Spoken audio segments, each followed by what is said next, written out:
Story 1. I saw a Mercedes blocking my side of the garage, but I didn't pay much attention to it. I just stopped by home to get my phone. It's amazing how dependent people have become on their phones. I had notes for the 10 o'clock meeting and wanted to ensure I was ready. Under normal circumstances, I would never have been home at 9:50. On the other hand, my wife is a stay-at-home mom with a child. I sent her a message to see if she was busy, and she replied that she was at the library. She couldn't hand me the phone, so I made the 15-minute trip back home. I was wondering whose car it was when I entered through the front door, since she was at the library. There shouldn't have been any guests. I guess I'm a fool because when I went to my bedroom to get my cell phone, I saw my wife in bed with another man in the guest room. I was paralyzed for a moment but calmed down and quietly took out my phone with the intention of taking a picture for the divorce. However, I changed my mind as rage overcame me. I grabbed the guy by the hair and pulled him away from my wife. I shouted at him as I kicked him to the floor. I spat at my wife and left the room, deaf to her screams, begging me to stop and pleading with me to wait. The Mercedes was blinking in my driveway when I opened the trunk. I quickly looked for something suitable and chose a heavy metal jack. That's enough, I told myself, and began smashing all the windows, headlights, taillights, and doors of the offender's car. Then, calmly, I returned to the trunk, threw the tool inside, and wiped the sweat from my forehead. At that moment, my neighbor, Jeter, came out to see what was happening. I waved to him as I walked away from my driveway, ignoring my wife, who screamed at me to stop and let her explain everything. We had been married for 2 years, but we had been dating throughout college. Our son, Sebastian Jr., was 13 months old, and suddenly, I realized I would be paying alimony forever. I couldn't believe my world was falling apart. Then the phone rang. I pulled into my office parking lot and organized my thoughts for the meeting. I met with the owners and my immediate supervisor about remote work for employees. This would save the company thousands of dollars in rent every year, but they were against it because they lacked foresight. I was determined to change their minds. I ignored calls from my wife and, surprisingly, from her sister, and sent notes to myself via email. I left my phone on the seat and went to make my presentation. I sat in my office corner and sighed with relief. My neighbor, Bet, peeked in and asked, "How did it go?" I smiled. The meeting went great. I think we'll be working remotely by Christmas, but my life's down the drain. What happened? Bet asked. I went home and saw my wife with some idiot. My marriage is over. Bet seemed to smile slightly. God, you're harsh. Yeah, that too, I replied. The landline rang, and it was my wife. I thought she'd keep bothering me, so I answered. Please, don't bother me at work anymore. Sebastian, no, you made a mistake. Yes, I made a mistake when I married you, I said and hung up. I furrowed my brow. No, for God's sake, listen to me. It wasn't me at home. I was at the library. It was Scarlett. I laughed. Why would Scarlett use our house? Steve works from home. Steve had been her husband for 6 months. Could it be true? Could it have been Scarlett, not my wife? Try it. Prove it was Scarlett, I said. I replayed the entire scene in my head, but nothing helped. How can I do that? She asked, pleading with me to believe her. Did you abandon us when you made this mess? I slammed the phone down on its base. Bet asked, "Are you okay?" She says it was her sister. I laughed. They're twins. I nodded, but inside, I felt like a zombie. Should I go home, look for a hotel, or expect an ambush from my wife, her sister, and their mother? When I returned home at the usual time, I saw that Scarlett and Barrett, my mother-in-law, were already there. Barrett could pass for a triplet with her daughters, except for the additional 20 years of experience etched on her face. I walked into the house, and they all started talking at the same time. I raised my hand to stop them. Quiet, all of you. I walked over to little Sebastian Jr.'s playpen and picked him up. How are you, baby?" I tickled him, and his laughter brought a smile to my face. I was worried about losing him after the divorce, and who might replace me. Would they think of me as his dad, or would someone else take that role? It broke my heart. A tear rolled down my cheek as I sat on the couch, watching little Sebastian crawl away quickly. The three women looked at me expectantly, like vipers ready to strike. "All right," I said. "Where's Steve? Why does Steve have to be here?" Scarlett asked. I knew it was Scarlett because she had a mole on the back of her hand. I hadn't noticed her hand this morning. I was a fool to leave without letting her explain. "Well, if it was you who slept with this man in my guest room, he deserves to know. I won't tell Steve." Scarlett hoped to keep this between us, but I laughed. "Do you expect me to believe it was you, and not my wife?" I laughed again, harder. "Do you expect me to believe it was you and not her?"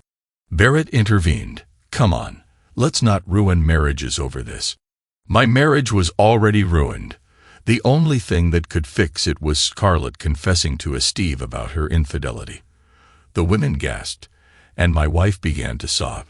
Barrett defended her daughters, saying Steve was too good to know the truth. "Wait a minute," I said. "I need to change. I'll be back." When I reached my bedroom, I called my father-in-law, Dale. "You need to come to my house right away," I said. "I got trouble here, and I need your help." Dale should have arrived by now, so I headed downstairs, grabbed 2 beers, and looked at the women who whispered among themselves. Dale walked in without knocking, as was his usual habit. I handed him a beer. "What's going on, Sebastian?" he asked. I explained the situation. I had found my wife with a man, and now they were trying to convince me it was Scarlett. Scarlett refused to tell Steve, even though it could save my marriage by destroying hers. Dale agreed. "What does Barrett think?" I sighed. "She seems to believe it's best to move on without telling Steve." Dale's anger grew. "If I even think you knew something or supported this, Barrett, you're out. Bring Steve here. He deserves to know if his wife was unfaithful." A pleading look appeared on my wife's face as she turned to Scarlett. Scarlett stood up, shook her head, and said, "I'm sorry. I won't tell Steve." "You're going to ruin my marriage to save yours," my wife screamed.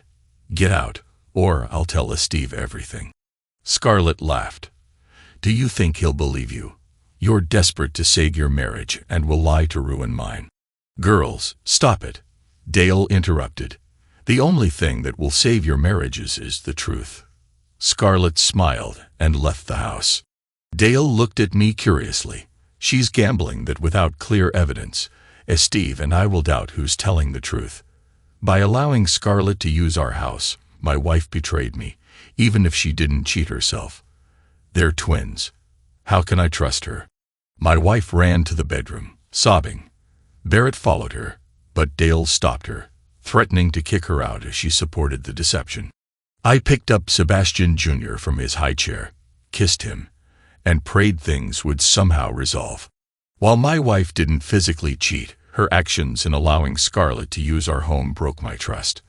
I tried to sort through my emotions while feeding Sebastian and putting him in his playpen. I sat on the couch, going over the events, but nothing could erase the image of what I'd seen. I was interrupted in my thoughts by the ringing of my mobile phone.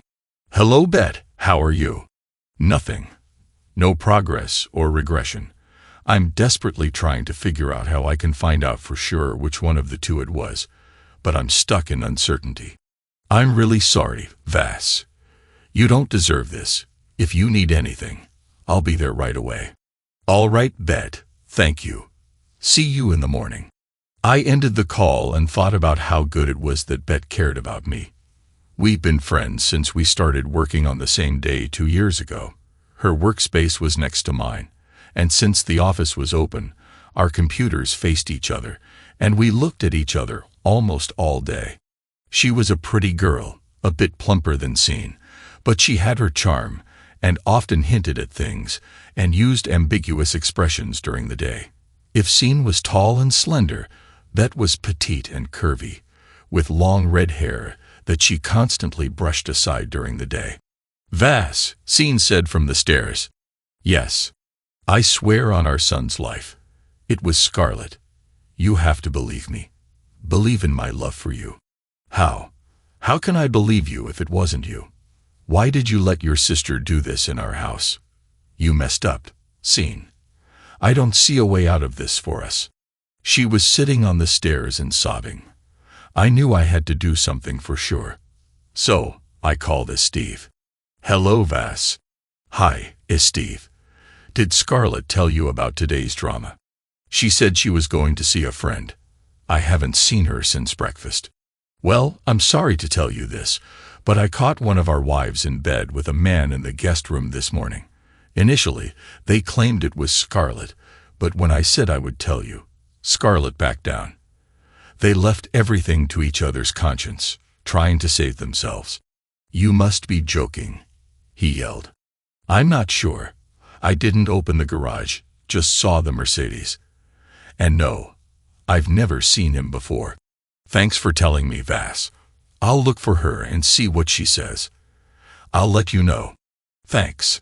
Scene continued to cry on the stairs. You shouldn't have told him. Don't you understand? You can't play like this while you're married and not suffer the consequences. If it was her, she needs to suffer.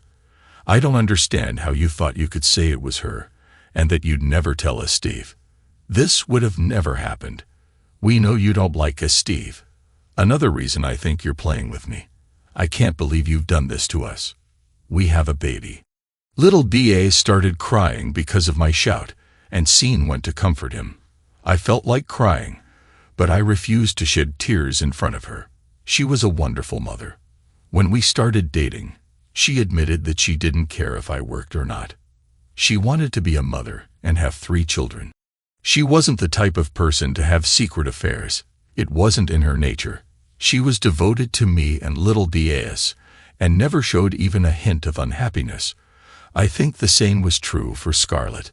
Although she was more sociable than Scene, if you had asked me, I wouldn't have believed she could do this to us, Steve. The next morning, I called my father. How are you, Sebastian? How's my grandson? Fine, Dad. Listen, I need your help. Everything's okay. I need to hire a private investigator. I explained what had happened. My parents had money and could afford to help me pay for the services of a private detective. Plus, Scene managed our accounts, and I didn't want her to see the payment. My father went a step further and hired a private investigator to look into Scarlett as well. In his opinion, it was worth trying to save my marriage. Sebastian, he said, no matter what we discover or don't discover, your son should come first in every decision you make. You do understand that, right? I sighed. Yes, it's the only thing preventing me from divorcing her right now. All right, son, you may have to swallow some pride and self-esteem. I know it's a tough choice, but it's part of what makes a man. No matter what anyone tells you, the child is the most important thing. I know, Dad. I ended the conversation feeling worse than when it started. I sat at my desk and saw that Bet had already joined our morning call. I noticed she had put on makeup and chosen an outfit with a beautiful neckline. I wondered who the lucky person was she was dressing up for. I assumed she had a date after work. I joined the conversation and saw a message from Steve on my phone. She said she wasn't at your house. I'm not sure if I should believe her, and I'll be mad if she lied. Good luck. Yeah, good luck. He was in the same situation as me. What should we believe in? Bet sent me an instant message with a question. Is everything okay? I looked at her and shook my head. No. She frowned, and we resumed our call. As soon as it ended, she asked, Are you having lunch today? I'll treat you to cheer you up. I'm not the best company. Bet, thanks for the offer anyway. Oh, I won't allow you to sink into misery. You don't deserve this. I didn't think I deserved a wife like her, but here I am. She shook her head and grumbled. Any woman who betrays you is foolish and doesn't deserve you. Thanks, Bet. The detective asked me to fill out some forms and a couple of questionnaires and to send him some photos. I spent my lunchtime on it, so I managed to avoid having lunch with Bet. I told Steve about the private investigator, and he was excited. He filled in the parts of Scarlett's questionnaire that didn't have answers, her daily routine, and so on, and returned everything to the investigator to start working immediately. I hoped he could tell me quickly if it was Scarlett and not Scene. I knew I would go crazy every day if I didn't find out. He said it might take a couple of weeks to figure something out. I wondered why I hadn't heard anything about damaging the guy's car.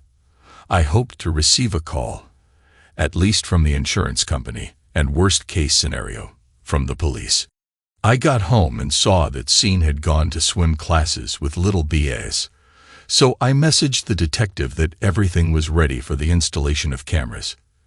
He came and went in less than half an hour, and I made dinner for myself. When Scene got home, I asked her, "Who was that guy?"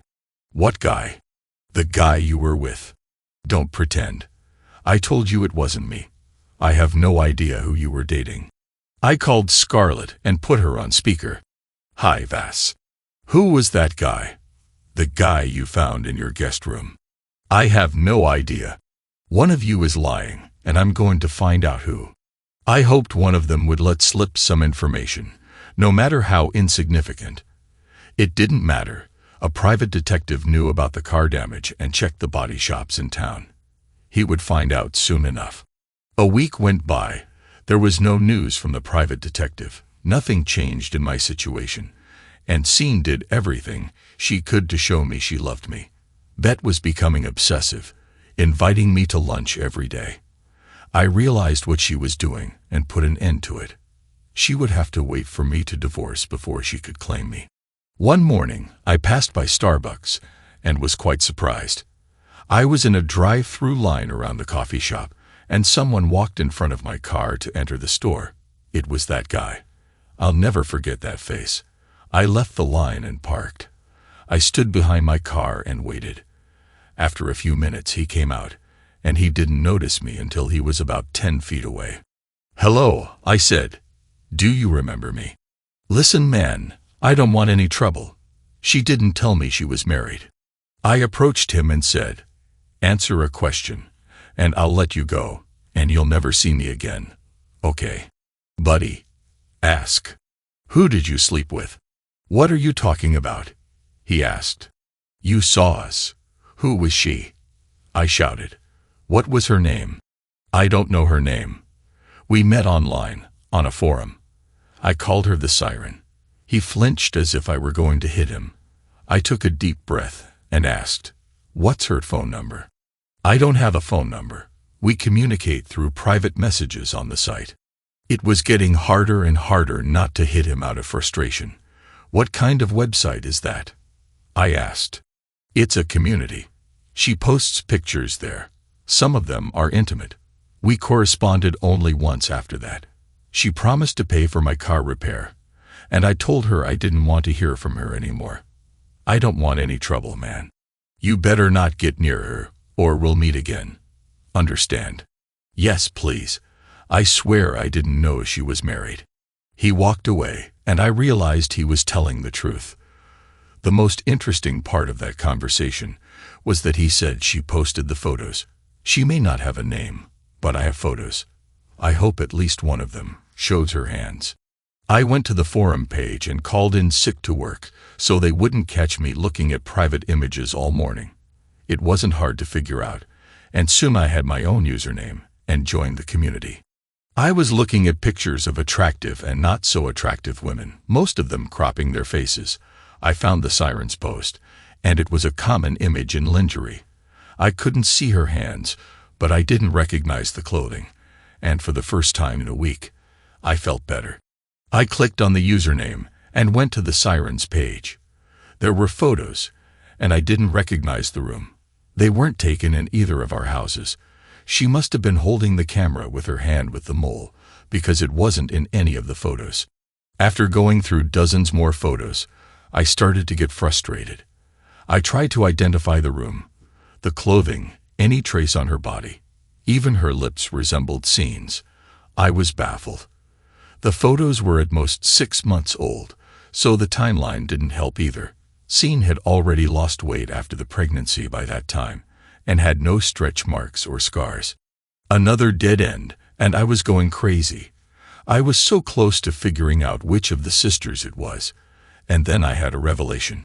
I went into the house. Scene was feeding our son. She asked, "Is everything okay, Vas? Are you feeling all right?" "I'm fine. Could you make me some soup?" "Sure, honey. Sit down. It'll be ready in a minute." I saw her phone on the table and sent a private message to the Siren's user. I left the phone and waited. It was heartbreaking.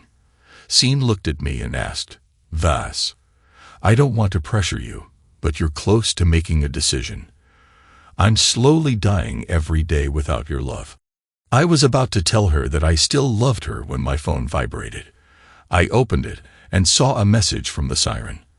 I broke down and cried like a baby, and Scene ran to me and hugged me. "What's wrong, Vas?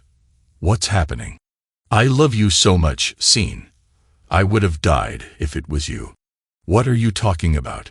I told her about my morning and showed her the photos. She looked at them and laughed. "You're silly, but you're mine, Vas." "What do you mean, honey? You said you couldn't find any differences between me and these photos. You overlooked a big difference." I looked at the one on my phone and examined it closely.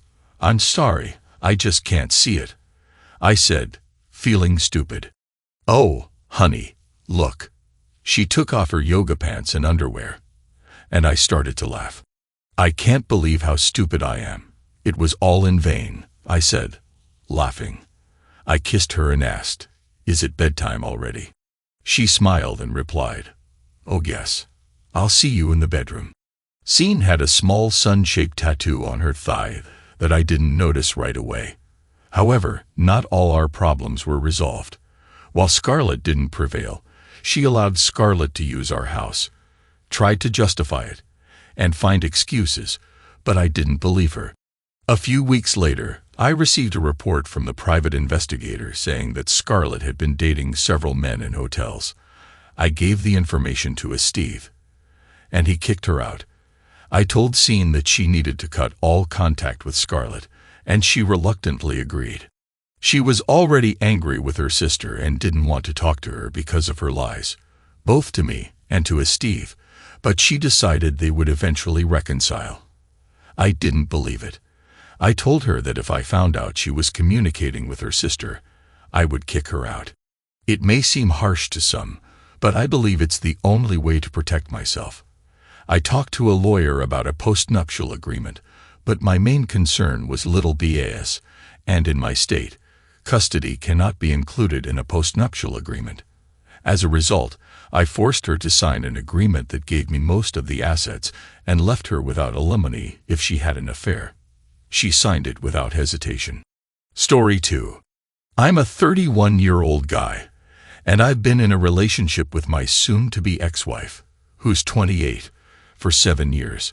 We were married for 5 of those years. We both had jobs that made us think kids weren't in our plans, but we had so many other amazing plans for our future. Throughout the 7 years we were together, we never had any disagreements about the direction we wanted to take or the goals we had for our future. Back in February, my wife started a new job, and that's when she met this guy, her coworker, who's 38 years old. After her 2-week training, she came home, and I noticed that she was chatting a lot with this guy. I've never been a jealous person, and I understand that our industry is male-dominated, so she's often surrounded by guys. I always trusted her and never questioned her loyalty or boundaries. However, I couldn't help but notice that she was texting this guy a lot in March. I brought it up twice, expressing my concerns, but she reassured me that he's just a friend, and I shouldn't worry. They had common interests like being Christians, and they chatted a lot about the Bible. I'm not religious. She even said that she would stop talking to him if I felt uncomfortable, but I knew they were going for training together again at the end of March. I realized it would be impossible to stop her from talking to him, so I didn't push the issue further. I always made sure to check in with my wife to see if she was happy in her marriage, or if there was anything I could do to improve things. I never received any negative feedback from her, and even as recently as mid-March, she was telling me that I was the best thing that ever happened to her.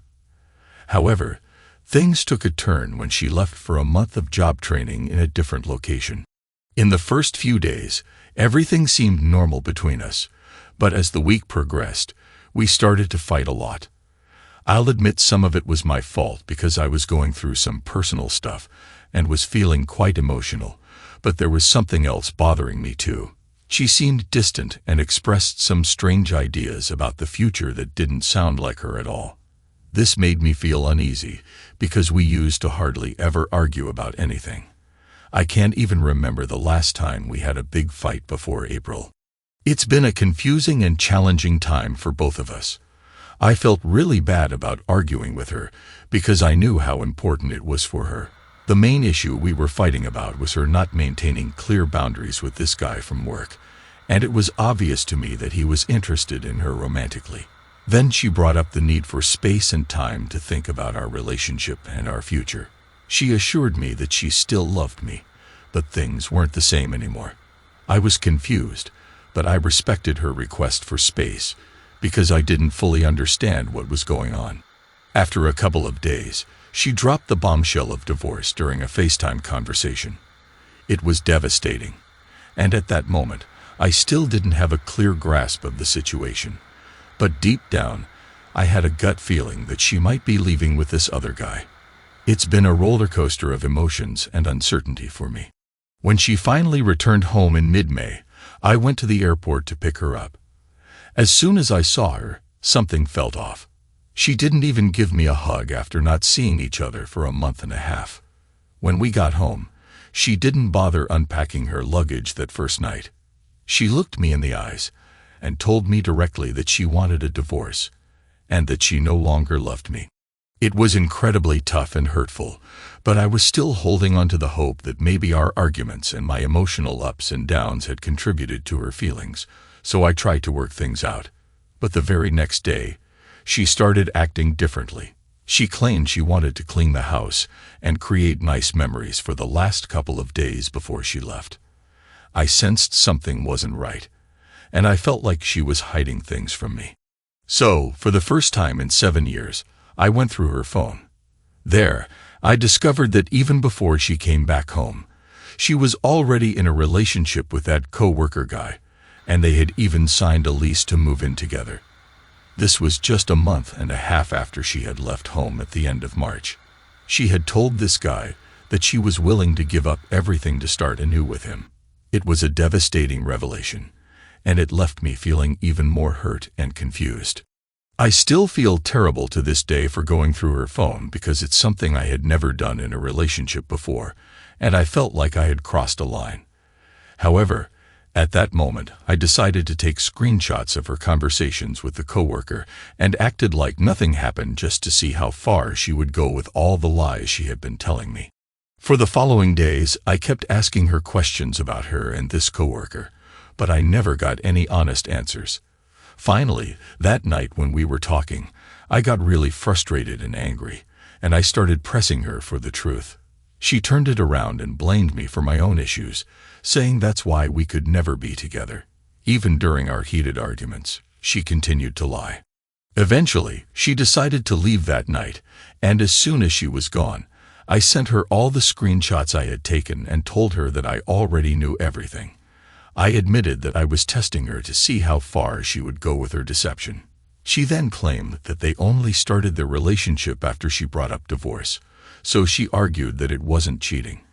She also said that she had been wanting out of the relationship for a long time, but was just waiting for the right moment because she perceived me as controlling and abusive. Seeing her leave and knowing it might be the last time I see her was one of the hardest moments in my life. I kept asking her to be honest with me and show some respect for our marriage. Until the very end, she had been an amazing wife for 7 years, and it's tough for me to understand how she could change so drastically in such a short period of time. I'm still left with a lot of confusion and questions. After she moved out, I didn't waste any time and hired a lawyer to file for divorce. She didn't want any of the belongings I got her, the house, the cars, or any financial support. She just wanted to end things. It's not a decision I wanted to make, but I couldn't risk her changing her mind. So I went ahead with the divorce process. I already have the signed paperwork back, so it's in progress now. It's been a tough journey, but I'm trying to stay strong and move forward. I wanted to make sure she learned a valuable lesson before I walked away for good. What she did was hurtful, and I was feeling really upset, so I decided to act without causing any harm to my own character. I gathered all the screenshots of her conversations with her coworker and put them into a PDF. Then I sent it to their boss.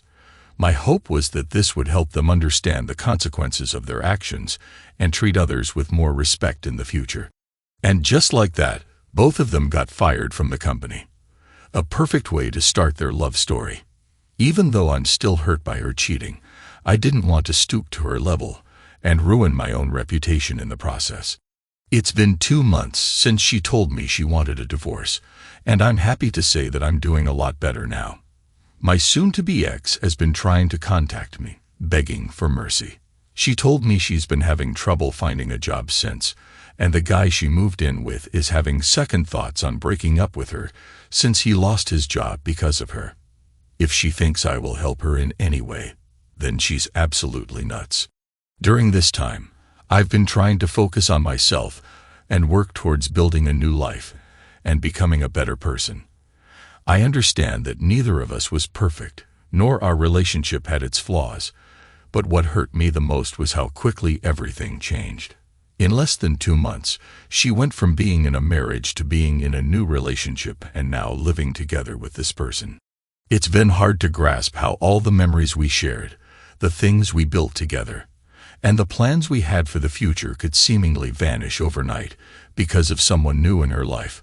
However, I've come to realize that dwelling on the past won't help me move forward. Instead, I want to focus on the positive aspects of my life and the opportunities that lie ahead. I'm learning to accept that some things are beyond my control, and I'm determined to create a bright future for myself. I believe that as time goes on, I'll heal, and new adventures and joys will come my way. Story 3. So, before my girlfriend, 31, female, and I, 28, male, officially started dating, we were actually best friends for a good 10 years. We were part of the same friend group and practically spent every single weekend together, and even more than that. However, we never dated initially because she used to be in a relationship with one of my best friends when they were younger, and I thought it wouldn't be a good idea to pursue anything back then. Fast forward a few years, she broke up with my best friend and began dating someone else, while I also got into my own relationship. Eventually, both of our relationships ended about 2.5 years ago, and that's when things got a bit complicated. We supported each other through our breakups and ended up hooking up after spending time together. As time passed, I developed stronger feelings for her and decided to take the plunge and ask her out on a proper date. However, she wasn't sure if she was ready for a new relationship, despite telling me she had cut off all contact with her ex-boyfriend. I must admit I got a bit persistent and eventually convinced her to give it a shot, and that's how we officially started dating. In the beginning of our dating, I had a conversation with my girlfriend about her ex-boyfriend. I wanted her to know that I was okay with her being friends with him if she wanted to, as long as she was open and honest about it. I understood that they had spent a significant part of their 20s together, lived together, and had plans to get married. So I asked her to let me know if they ever reconnected in a significant way. I also suggested that she inform him about our relationship so there would be no confusion, and their interaction would remain platonic. After a couple of months, I discovered that she was texting her ex, and this bothered me. We had a serious conversation about it, and she admitted that she didn't tell me because she wasn't sure why she did it either. I told her that I valued honesty and asked her to be truthful with me if it was innocent texting. I assured her that I could forgive her. To resolve the issue, I asked her to text him right then and there to let him know about our relationship.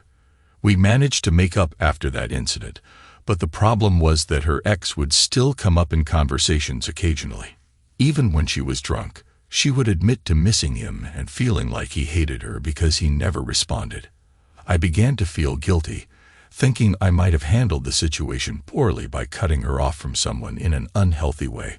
A few days ago, something happened that made me suspicious about my girlfriend's behavior, and it had been bothering me for a while. She was always very protective of her phone, and whenever I needed to use it for something simple like directions, she would get defensive. So when she fell asleep while we were both drunk, I made a regrettable decision to go through her phone. To my shock, I discovered that she had been living a double life behind my back. She was seeing her ex-boyfriend regularly, even on days when she wouldn't meet me. He knew all the things about her life that she had kept hidden from me, and I was completely in the dark about their relationship too. The situation had become so convoluted that he believed she was living with her mom, but she was actually living in an apartment with her sister, where I would often see her. Her sister, who I was also close friends with, was aware of everything that was going on, and to some extent, even her mom knew about it. The lies she told were constant, detailed, and carefully planned, deceiving both me and the other guy. It was a shocking revelation, and left me feeling betrayed and hurt. Once I found out, I made her confront everything, and it all just blew up after that. It was a difficult conversation, and things quickly got out of hand. The revelation shocked our entire friend group, leaving everyone in disbelief and causing chaos among us. To add to the mess, her sister advised her to cut me off, while my friend suggested I do the same to her. As I confronted her, she tried to beg and plead for me to stay, claiming she didn't want to lose me. But deep down, I couldn't shake the feeling of betrayal and hurt. It's hard to fathom that the person I knew and loved for over 10 years could be capable of such deceit and lies. I mean, how could someone carry on with this charade, fooling me and leading the secret life for so long? It's like my reality has been shattered, and I'm struggling to make sense of it all. I trusted her completely, and now I question everything about our relationship. The fact that she could lie consistently day in and day out makes me wonder if I ever really knew her at all. As time went on, news of my ex-girlfriend's actions reached the so-called ex-boyfriend she had been seen with while we were still together. He was totally shocked and hurt when he found out about her deceit and the web of lies she had woven to keep both relationships going. He had genuinely been trying to rekindle their old romance, thinking she was single and living with her mom. He had no clue she was with me, living in a completely different place.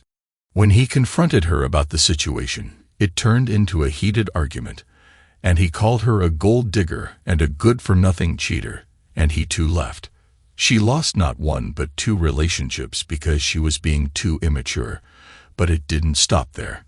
Karma seemed to catch up with my ex-girlfriend in the following days.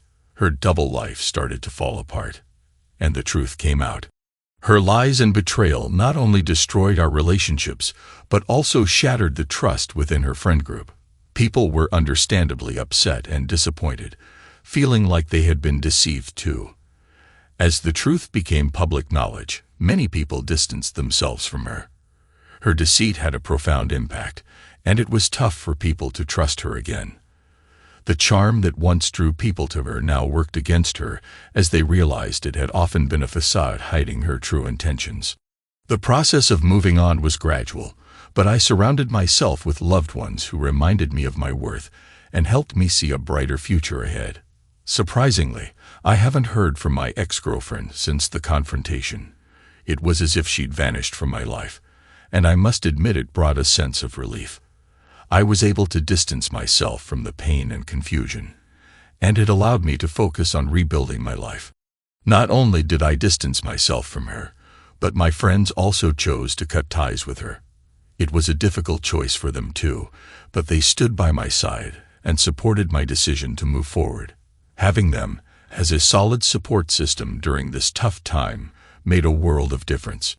As I reflect on the past and the lessons learned, I realize that I deserve someone who values honesty, trust, and respect as much as I do.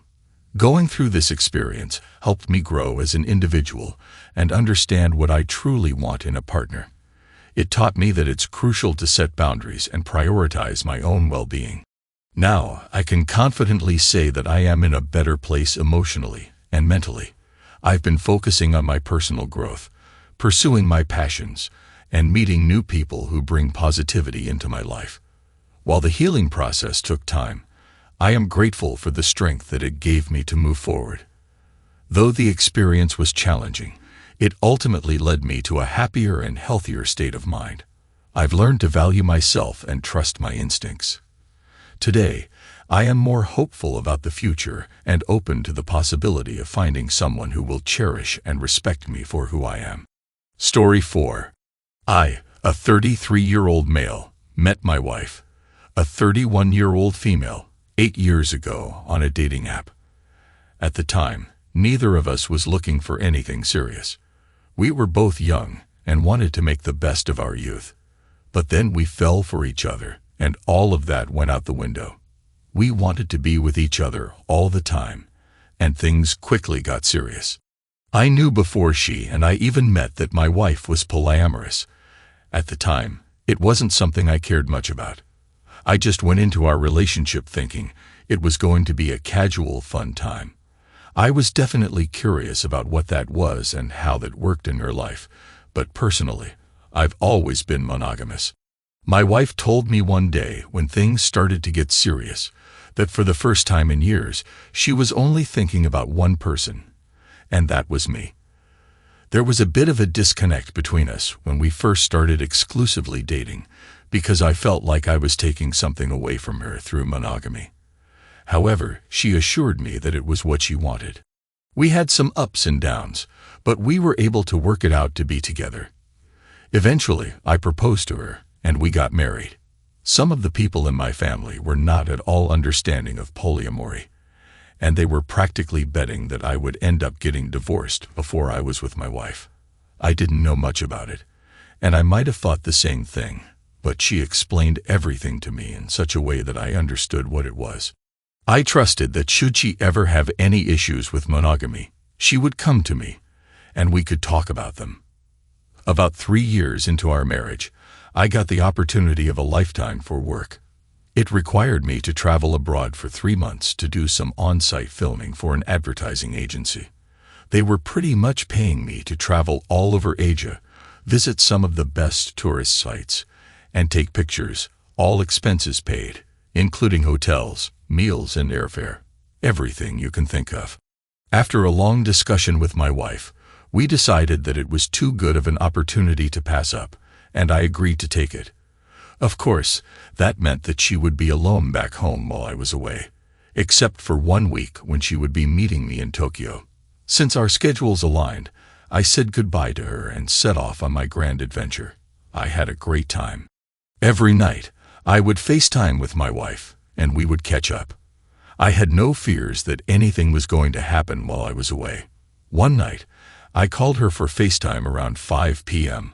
while I was in Thailand, which was around 8 a.m. in our time zone. Our typical call schedule had been just like that. I would call her in the evening when I got finished with all of my things, and she was usually drinking coffee in the kitchen when I did. However, this time she didn't answer at first. I figured that she must have slept late or forgotten to set her alarm, but deep down, I knew that was not like her at all. She had always been the kind of person to wake up at 7 a.m. without even needing an alarm to do so. Still, I didn't suspect that she was with someone else. I just texted her and told her that I missed her and loved her, and I would give her a call the next morning since we would both be busy or asleep. When I was finally able to get on the phone with her again, I asked her about what happened.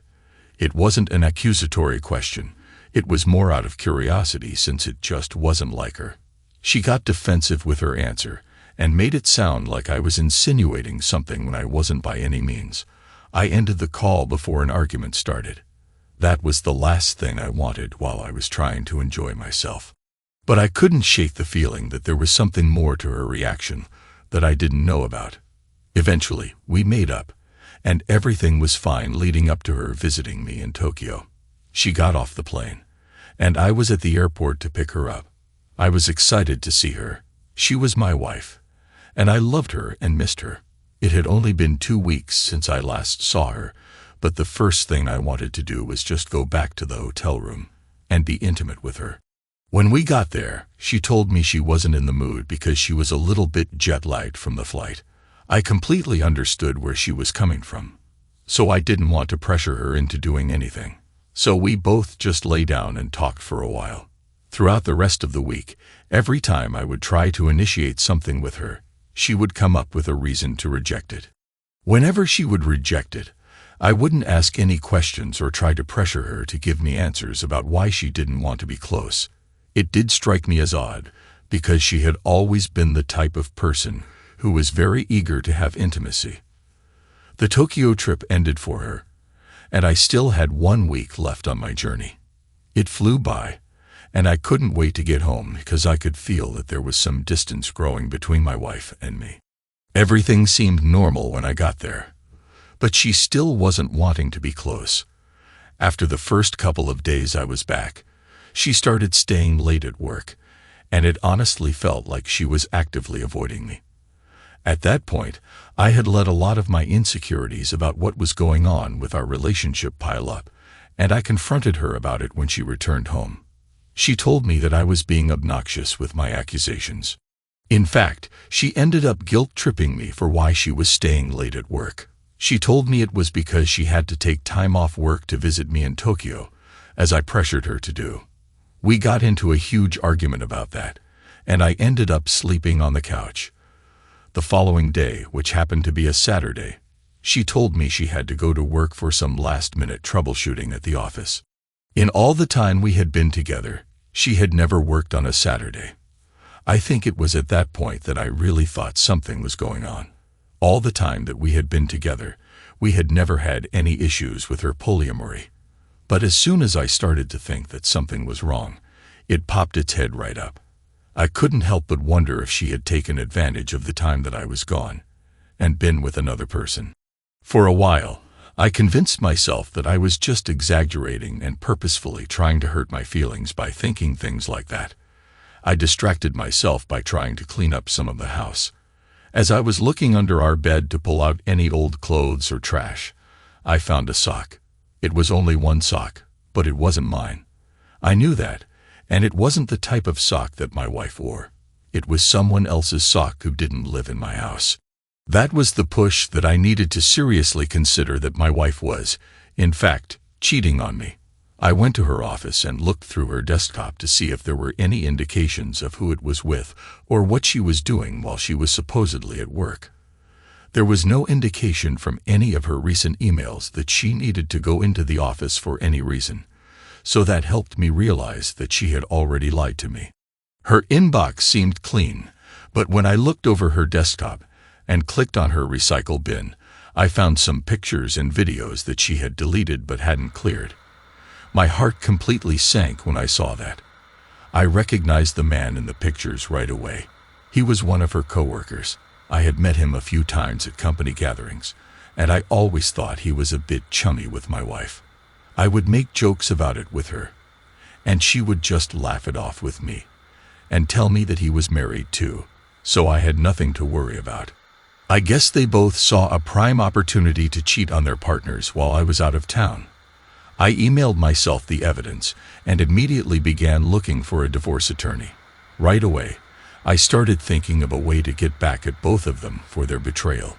Knowing that my wife was cheating on me was one thing, but the fact that she was cheating on me with a married man and ruining 2 relationships knowingly was like a slap in the face. I looked her coworker up on social media and found his wife pretty easily. I sent her a message asking if we could set up a time to speak face-to-face, since I had some news to share about her husband. She probably assumed the worst right away, but she agreed to meet me at a cafe. I saw her world crumbling when I told her, and I felt terrible. I felt the exact same way. I didn't want to let either of them just get away with their affair when they ruined both of our lives. I needed to come up with some way to hit back at them. I spent the next few weeks pretending like everything was all right with my wife, and I encouraged the partner of her coworker to do the same. We both planned on leaving our spouses, but we wanted to get everything in order first. Both of us were going to surprise them with our divorce papers on the same date, so neither of them would have time to prepare. When everything was done, I brought my wife out to a lovely restaurant. She thought I was surprising her with a nice date. Toward the end of the meal, she asked me what prompted the gesture, so I figured I might as well tell her. I pulled out the papers and slid them across the table to her. She was shocked and hysterical. She tried to contain herself, but it really was quite the scene. Other diners were watching us while she started crying. I explained why and told her I saw the pictures and I wasn't going to be with a cheater. She tried to tell me I was misinterpreting them and that she hadn't cheated, but I didn't believe it. I just left the restaurant, leaving her to pick up the bill. We got divorced, and now we're living separately and have no contact with each other at all. Funnily enough, her co-worker's wife actually messaged me one day and asked to get together. We kind of hit it off. Things are still complicated because the wounds are so fresh, but there could be something there. Story 5. When I was 27 years old, I met my fiancée, a 25-year-old female, 4 years ago. I knew right away that I wanted to spend the rest of my life with her. She was everything that I had been looking for. We'd only been dating for a year when I proposed, and we've been engaged for 3 years. The long engagement has caused some trouble for us. One of the biggest issues is that she wanted to plan her dream wedding, which subsequently would cost us quite a bit of money. I've never been one to care about superficial things like that. I would be more than happy going to the courthouse, signing. However, she had always dreamed of her big day, and she wanted a big wedding with no compromise. It felt like every other week, the budget we set aside for the wedding had increased, and she was telling me that she had gone over and was apologizing for it. At some point, I noticed that her apologies were meaningless because she continued to go over. We were getting into a lot of arguments, and there was a bit of resentment brewing between us.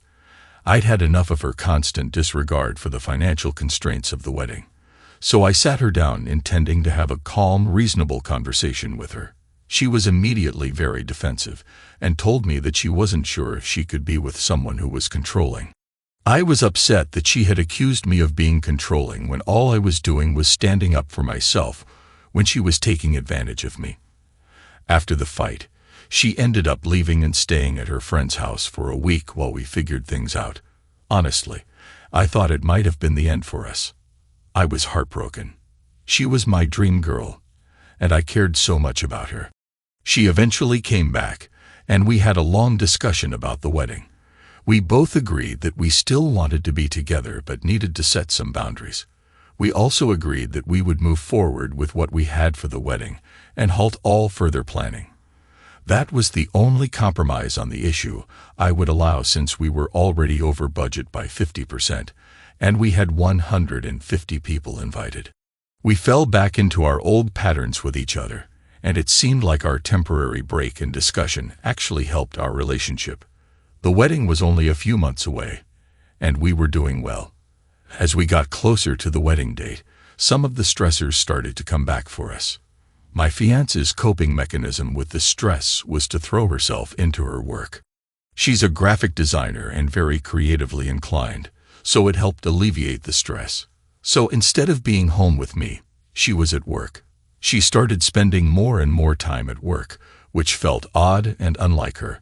I was curious about why she was there so much, so I asked her one night when she came home. She just told me that it was a good way to escape and forget about all of it. I didn't understand why she still wanted to go through with a huge wedding, if it was stressing her out so much, but I didn't ask about that. Around the same time, I noticed that she was wearing more makeup and more revealing clothes to work. I had nothing against her dressing in a way that made her feel confident, but she normally wore long pants, boots, and sweaters to work because she was always complaining about how cold she was while she was there. Suddenly, she was wearing sleeveless blouses showing cleavage in skirts. It was odd, but I tried not to worry about it. Honestly, I've seen a ton of those stories exposing cheaters, so a lot of the things she was doing were raising red flags for me. I needed to find out if something was going on before the wedding. I didn't want to be married to her, and then find out she was with an ex or something after we were legally attached. I did some snooping on my own but didn't find anything. One thing I've always known about liars is that they're good at hiding their lies. So I justified hiring a private investigator to follow her. I reached out to someone who specializes in infidelity, and they agreed to take the case. I could only afford to pay them for a few days because the wedding was depleting a lot of my savings. The first day, they didn't find anything. She went to work and went home with no issue. I thought that maybe I was overreacting, but my gut told me not to call the private investigator off. The next day, I was glad I trusted my gut. My fiancée texted me about midway through the day that she would be staying late at the office. She said that she was helping a coworker with some excess work they had before a due date. However, the evidence the private investigator brought back to me told a different story. They emailed me a file with videos and pictures of my girlfriend with her boss in his office, having sex right on his desk while other employees were in the office. I just remember staring at the computer screen until it turned itself off. I was so shocked by what I saw. When I collected myself, I started to think about my options. There was absolutely no chance I was going through with the wedding, but I needed to figure out how to end it. I wanted a little revenge on her for cheating on me, and an idea hit me. So, before I acted on it, I packed up some of my stuff and texted my brother to see if I could stay with him. When I got to his house, I drafted an email to our entire wedding guest list. In the email, I told them all that it was canceled and attached the evidence of my fiancé's affair. Surprisingly, I got several responses back from relatives, coworkers, and friends about it. What surprised me the most, which I didn't even realize at the time, was that my fiancé's HR manager was on the list. She reached out to me and asked for details because it was something she was obligated to act on, since it was clearly on company property. I told her everything I knew. My fiancé figured out I was with my brother and came to his house, banging on the door. She was fuming at me, but I stood my ground and ended it. I told her I was contacting the venue, vendors, and everyone else involved in the wedding, and having all of my money refunded to me. I felt bad when she was crying in front of me, but then I remembered how she cheated on me, and I didn't anymore. She and her boss were both fired for their inappropriate relations on the job. She tried to call me and tell me that I was still obligated to pay for the apartment, even though I didn't live there. But I managed to work something out with the apartment complex to pay for 1 month and get off the lease. I think they were just willing to work with me because of the situation. My now ex-fiancée was forced to move out because she lost her job and couldn't afford rent on her own, having dumped what little she had in savings into a wedding that never happened. Thanks to everyone who took the time to listen to today's stories. If you enjoyed it, please consider liking and subscribing if you haven't already. Feel free to share your thoughts on the events in the comments below. Take care.